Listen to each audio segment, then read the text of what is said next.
Delikado na ang Lakers sa kanilang playoff series laban sa Minnesota Timberwolves, pero bago yan, si Luka Doncic ay hindi 100% sa Game 3. May iniinda kasi siyang stomach bug at halatang mabigat ang katawan niya sa buong laro. Bagamat pinilit niyang maglaro, kulang siya sa explosiveness at hindi nakuha ang usual rhythm niya sa opensa.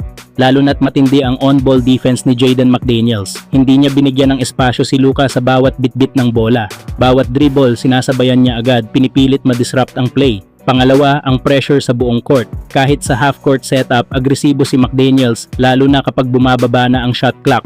Paulit-ulit niyang pinuwersa si Luka na magdesisyon ng mas mabilis kaysa normal. Pangatlo, ang paggamit niya sa kanyang katawan ng matalino. Pisikal ang depensa ni McDaniels pero hindi siya madaling matawagan ng foul. Gumamit siya ng legal contact para istorbohin ang bawat galaw ni Luka. Pang-apat, ang off-ball coverage. Kahit walang bola si Luka, hindi siya binigyan ng pahinga. Sinasabayan siya sa mga screen at hindi binigyan ng open look ni McDaniels. Pang-lima, ang epekto sa shooting efficiency ni Luka. Natapos si Doncic na may 17 points pero mababa ang shooting percentage at may 5 turnovers pa. Malaking dahilan nito ang relentless defense ni McDaniels. At sa kabilang banda, hindi lang depensa ang ginawa ni Jaden McDaniels. Nagtala rin siya ng career playoff high na 30 points habang tumulong rin sa rebounds at defensive stops sa crunch time. Samantalang sa edad naman ni LeBron James na 40 years old, patuloy niyang pinapakita na kaya pa rin niyang makipagsabayan sa pinakamahuhusay sa NBA. Sa Game 3 laban sa Minnesota Timberwolves, hindi nagpahuli si LeBron kahit pa halos doble na ang edad niya kumpara sa ilang kalaban. Una, ang kanyang scoring ability. Umiskor si LeBron ng 38 points, pinakamataas sa laro at naging pinakamatandang manlalaro sa kasaysayan ng NBA na umabot sa 35 plus points sa isang playoff game. Pangalawa, ang kanyang rebounding effort. Kumolekta siya ng 10 rebounds na tumulong sa Lakers na manatiling dikit ang laban sa halos buong laro. Pangatlo, ang kanyang playmaking. Nagbigay siya ng 4 assists, patuloy na ginagabayan ang kanyang mga kakampi at pinapadali ang opensa ng Lakers. Pang-apat, ang kanyang leadership sa court. Sa gitna ng matinding pressure, pinangunahan niya ang Lakers sa isang 13-2 run sa second quarter na pansamantalang nagbigay sa kanila ng momentum. Panglima, ang kanyang hindi matatawarang resilience.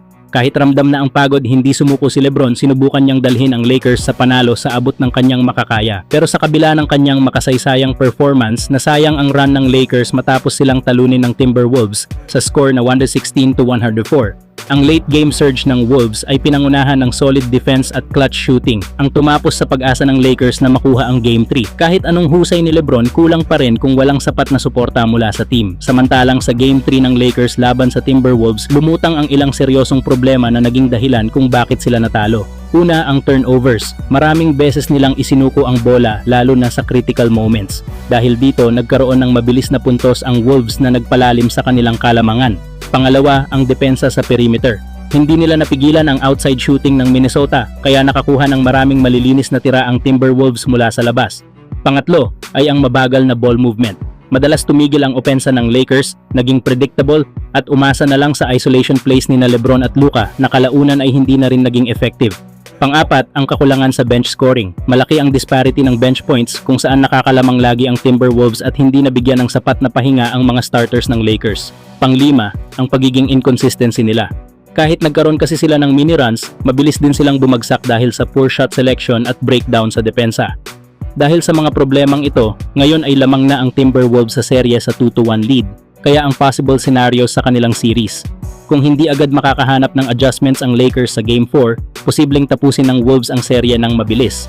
Pero kung mag-step up ang role players at mas maging disiplinado sila sa opensa at depensa, may chance pa silang i-push ang serye sa 6 o 7 laro. Pero kayo mga idol, sa tingin nyo ba may pag-asa pang makabawi ang Lakers? I-comment nyo sa baba at pag-usapan natin yan.